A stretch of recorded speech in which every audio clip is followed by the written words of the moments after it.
ለሊ ከቀን ወደ ቀን ህመሟ ይሻላታል ሲባል ልክ እንደ ህፃን ልጅ መሆን ጀምራለች። የሚያሳዝን ነው። ዶክተሩን ይባስ ብላ ኤላዬ ማለትም ጀምራለች። ኤላ ስለዚህ መመለስ አለበት። ኤላ ከተመለሰ ምናልባትም እንግዲህ ሊሊ ያለችበት ሁኔታና ህመም ሊያገግም ስለሚችል ኤላን በፍጥነት መልሱልን። የአደይ እንግዲህ ግሩፖች ማለት ነው። ኤላ ቢመጣ በጣም አሪፍ ነው እንደውም ባቡሬን ስታዩ ደግሞ ሂሞ የማን ጥቁር ነው እንዴ? ምንድን ነው እንደዚህ የሚያስፈራራኝ? ለምን መጣ? በማለት እንግዲህ በጣም እየፈራችው እና እየደነገጠችው ነበረ። በሌላ በኩል ደግሞ እንግዲህ ክፉ ሰዎች የነበሩትን የራሷ የቅርብ ጓደኛ አድርጋ ማየት ጀምራለች። የቅርብ ጓደኞቿ የነበሩትን ደግሞ ጠላት አድርጋ እያየቻቸው ነው። ይህንን የተመለከተች ሩታ ቀስሟ ተሰብሯል ማለት ነው። በተለይ ደግሞ ቤዛ ሩታ እያለ ስጠራት ሩታ ደግሞ በጣም ከፋትና እኔ ከአንቺ ጋር ልሆን አልችልም አልቋቋም በማለት እንግዲህ ጥላት ነበር የወጣችው። እንደገና ደግሞ ቤዛ ተሳክቶላታል። እንግዲህ ዶክተሩ መመርመር ነበረበት ምን አይነት መድኃኒት እንደሰጣት ለሊሊ። ዝም ብሎ እንቺ ወጪው ይልና ካስወጣት በኋላ ነው እንደዚህ የሆነችው። በእርግጥ የቤዛ እጅ አለበት። ቤዛ እንግዲህ ያንን መድኃኒት ባትሰጣትና ለዶክተሩ ባትሰጠው፣ ለነገሩ ዶክተሩ ያው ጥሩ ሰው ናት፣ ስራ ወዳድ ናት በማለት አይደል እንደወዛ የቀጠራት። የእሷን ክፉ ስራ በእርግጥ ደግሞ ደጋግሞ ቢነግሩትም አልገባው እና አሁን የምትፈልገው ነገር ሆኖላታል። ሊሊም ራሷን ሳተች። ከአሁን በኋላ ሁሉን ነገር ትወስድባታለች። በሌላ በኩል አክስቷ ራሱ እያሳደደች ያለችው። አሁን ደግሞ ቤዛ ኤላ የተውላትን ቤት እንግዲህ ይዤ ካልሄድኩ በማለት ጭራሽ ደግሞ ገና ኤላ እያለ ሁሉ የቤት ቁልፍ አስቀርጣለች። የቤት ቁልፍ አስቀርጣ ፌክ ምናምን አሰርታ አዘጋጅታ ይህ ነገር እንደሚሆን አውቃ ነው መሰለኝ ጭራሽ ከቤት ሄድና ኦሪጂናሉን ካርታና ፕላን ይዘልኝና ብለዋለች። እንግዲህ የቤዛን ወንድም እሱም እንግዲህ እሺ በማለት ነበር ሄደው። የሚገርም ነው። ሆኖም እንግዲህ አጅሬ ዳኒ የሌሊን ቤት ከፍተው በመግባት እንግዲህ ሲፈትሽ ነበረ። ሌሊም እጅ ከፍንጅ ይዛዋለች። እሬ ብላ ጮኻም ነበር።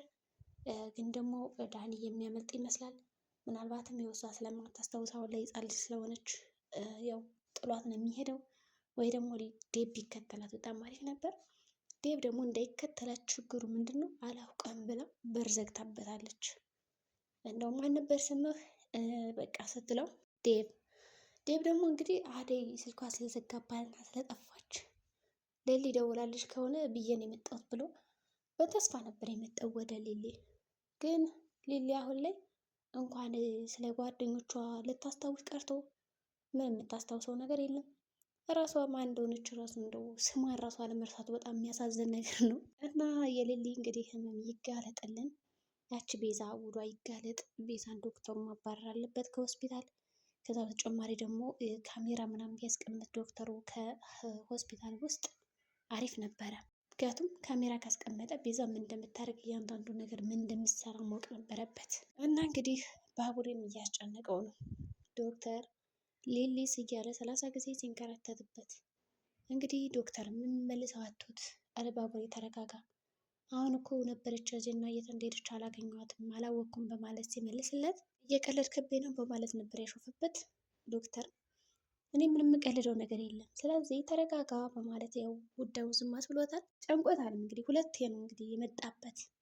በመጀመሪያው ተገኘች፣ ያው የአደይ እናት አገኘቻት። ይህ ማለት የፍቅር እናት። የፍቅር እናት ስታገኛት ግን እንዳልሆነች ሆና ነበረ። እናቴ መጣሽ እንዴ ከትምህርት ቤት ወስጂ ነው በቃ እንዳትቆጭ ምናምን እያለች በቃ የሞተች እናቷን እያስታወሰች ያው የፍቅር እናት ደግሞ እሰይ ልጄ በማለት ያው እቅፍ አደረገቻት እና ምን በቃ ትክክል እንዳልሆነች ስለተረዳች ያው ዳመማት ስላየ ተረድታታለች። ወደ ቤት ማስገባቻት። ካስገባቻትም በኋላ ሩት ታገኘቻት መንገድ ላይ። ሩትም ሌሊ የት ሆነሽ ነው ስፈልግሽ ነበረ እኮ እዚህ ነሽ ለካ ስትላት አንቺ ደግሞ ማንሽ አትከታተይኝ በቃ አልወደድኩሽም ምንም ቀልቢ አልወደደሽም ነገረኛ አሁን ለእናቴ ሄደሽ ስትናገሪ ነው እያለ ጭራሽ መናገር ጀመረች። ሩታም ደበራት እና ለባቡሬ ትደውላለች። ባቡሬም እንግዲህ እሺ በቃ አምጫት ሆስፒታል ይላታል። ወደ ሆስፒታል ይዟት መጡ። ከመጣችም በኋላ ዶክተሩ ጋር ሄዳ ጥምጥም አለች። እንግዲህ እንዲሁም ደግሞ ዶክተሩ ኤላን የመሰላት የሚያሳስበው ነገር ዶክተርም ጨንቆት እኔ ኤላ አይደለሁም እየዋል ዶክተር ነኝ ታማሚ ነሽ እኮ ምን ሆነሽ ነው ጨንቆታል ማለት ነው። እንግዲህ ሊያስታምማት የሚችለው ዶክተሩ ነው ኤላ ነው ብላ ስለምታስብ ባቡሬ ደግሞ እንግዲህ ቅናት በጣም ቅጥል አደረገው። እንዴት ነው ኤላ የምትልህ እኔ እያለው ይላል ማለት ነው። እንግዲህ ዶክተርን ለማስረዳት ሞክሯል። ተረጋጋ፣ እሷ አሁን ጥሩ ስሜት ላይ አይደለችም፣ መመርመር አለብኝ ምን እንደሆነች፣ የደም ካንሰር እና መድኃኒት እንዲሁ ሲጋጭ እንደዚ አይነት ነገር ፈጠረባት ይሆን የሚል ጥያቄ ውስጥ ከተተውና ለመመርመር ሲሞክር ደግሞ መኝታ ክፍል ሂጂ ተብላ ቁጭ ስትል አትሌት ቤዛ መጣችና ውጭ ብላ ታስወጣታለች። የሚገርም ነው እኮ እንግዲህ ያው ባቡሬ መጣ። ብቻ ቀውጢ ነበረ እንግዲህ የዛሬው ቀውጢ። ቤዛ ናት እንግዲህ ያን ሁሉ ድራማ የምትሰራው። አጅሬት ቤዛ ምንድን ነው ያደረገችው? ይኸውልሽ እኔ ልረዳሽ አልችልም፣ ግን እዚህ ሆስፒታል አስወጣሻለሁ፣ ለማንም ሳትናገሪ ውልቅ በይ እዚህ ሆስፒታል ትላታለች። እሷ ደግሞ እሺ ትልና ያው ትሄዳለች ማለት ነው። ከዛ በኋላ ከሄደች በኋላ እንግዲህ ምንድን ነው ያደረገችው? መኪና መንገድ ላይ ስታገኝ እንግዲህ ያው ወንድሟ እንዲይዛን ነበር የፈለገችው። ደስ የሚለው ነገር ተደብቃ አምልጠዋለች። ከዛ ገጀራውም እንግዲህ ተይዟል። ገጀራው ምንም ነገር ሳያደርጋት ሳያግታት ተመልሳለች ማለት ነው ወደ ቤቷ። አሁን ይሄ ቤት ውስጥ የገባው እንግዲህ ዳኒ የሆነ ነገር ካላደርጋት በስተቀር በሰላም ገብታለች። ፍቅርም እንግዲህ ደስ ብሏታል። ምክንያቱም እንደዚህ ስላበደችላት ጠላቷ ያኔ እንደዛ ስትሆን አልነበረ አሁን እንደዚህ ሆነች፣ ያሳዝናል እያለች እንግዲህ እና አሹም እነ ሩትም እነ ሮማንም ልክ ውስጥ ገብታ ሮማንና አሹ በተለይ ደግሞ ሮማን አሸናፊ ምናምን እያሉ በስማቸው ሲጠራሩ ሮማን በስሜት ተጥራኝ አቆላምጠኝ እያለችው ነው። እሱም እንግዲህ ስንት ዓመት ሙሉ ሳቆላምጥሽ ኖር ያለው አንቺ ግን ልትረጅኝ አልቻልሽም። ስለዚህ የስምሽ ማቆላመጥን ለእኔ ምንም ግድ አልሰጠኝም እያለ በጣም ይከራከራሉ። ለውስጥ እየገቡ ነው። እሷም በተራዋ እንግዲህ አሸናፊ ብላ ነው የጠራችው። እሱም እንግዲህ በአባቴ ስም አትጥሪኝ ይላታል። ብቻ እንግዲህ እየቀወጡት ነው። አደይም እንግዲህ ከአባቷ ጋር ታስራ ትገኛለች። አባትም ስልክ ደውልና እጣኑ ተቀናቃኝ መጥቶባቸዋል እና ልጅን ልድርላችሁ ነው በማለት ቀድሞ ይነግራቸዋል። ይሁን እንጂ እነዛም እያፈጠኑት ነው።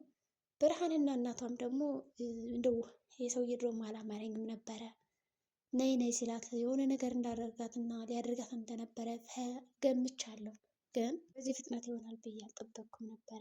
እስኪ ልጅን ልፈልጋት ትላለች።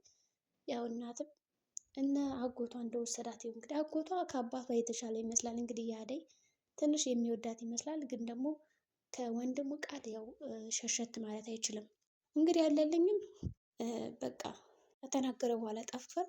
ጫኔም እንደው አጎቷ እባክህን ሰውዬ ጥሩ ነገር አስይዘው ምናምን እያለ ሲመክረው ነበር። አደይ ደግሞ ያው እንግዲህ አለልኝን ታንከላክለዋለች። አለልኝ ምን ያደርግ እንግዲህ እሱ ታዛዥ ነው። ጥፋቱ እንግዲህ አባትሽ ነው እንጂ ያው ያለልኝ አይደለም። እሱ እንደው አታንከላክየው ስትገፈትረው ምናምን እንደው አሳዝኖኛል። በነገራችን ላይ አትያዘኝ ምናምን እያለ ስትገፈትረው ቢወድቅስ እንደው ስተርጅና ብቻ ግን አስባታል። እንግዲህ ጫካ ውስጥ እሺ ብለሽ የምትዳሪ ከሆነ ለልዑል ተዳሪ፣ ያለዛ እንግዲህ እዚህ ጫካ ውስጥ ወይም ደግሞ እንደዚህ እንደታሰርሽ ወስጄ በእጄ እሰጥሻለሁ፣ የከተማ ወጠጤ አግብተሽ እንዳትሰቃይ አልፈልግም ነው የሚል እንግዲህ አባቷ። እሷ ደግሞ የምኖረው ህይወት እኔ ነኝ አንተ አይደለም። በእርግጥ አልጠላም አባቴ ነህ፣ ግን ደግሞ በቃ ተውሽ፣ ግን የምፈልገውን ነገር ላግባበት እያለችው ነው። አባት ደግሞ አይሰማም። ዴብም ተጨንቋል በአደይ ጉዳይ። ዴብ ተመልሶ ወደ ገጠር ይሄዳል። ስለ አደይ ጉዳይ ያውቃል ወይስ እንዴት ነው? ልሊስ ትድናለች ካለችበት ነገር እውነቱ ቢወጣባት ደስ ይላል። እንግዲህ የዛሬው ቪዲዮአችን ይህን ይመስል ነበር። በቀጣይ ቪዲዮ እስከምንገናኝ መልካም ጊዜ ይሆንላችሁ።